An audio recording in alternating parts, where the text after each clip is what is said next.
Aucune fumée blanche pour la Croix-Rouge. Les syndicats et travailleurs déplorent le déménagement de 3 sites, dont celui de Uccle vers Namur, la goutte d'eau qui fait déborder le vase pour le personnel. Nous sommes en négociation depuis maintenant 2 ans et de manière plus intensive depuis le mois d'octobre.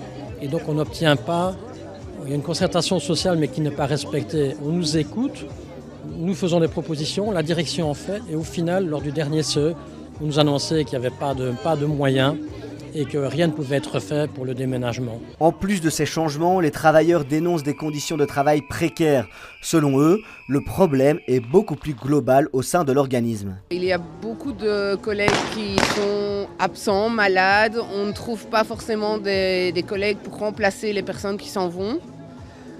Donc sous-effectif, nous faisons beaucoup d'heures en décalé et vu le manque de personnel, on est obligé d'en faire encore plus. Pour la direction, cette réorganisation est primordiale.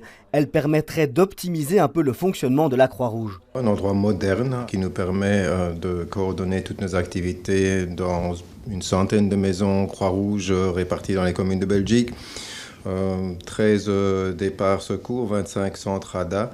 Donc tout ça permettait d'être bien coordonné. Par rapport aux conditions précaires, la direction réfute l'idée d'un management oppressant. Selon elle, ce sont les crises successives qui jouent un rôle important sur les problèmes des travailleurs. On est en fait dans une situation où les demandes des bénéficiaires ne sont qu'en croissance. Donc c'est ça qui met la pression finalement sur nos équipes. La Croix-Rouge a su prendre très au sérieux les préoccupations des travailleurs. Une réunion a eu lieu à 13h pour discuter des sujets sensibles. Syndicats et direction espèrent trouver une solution pour un système plus équitable.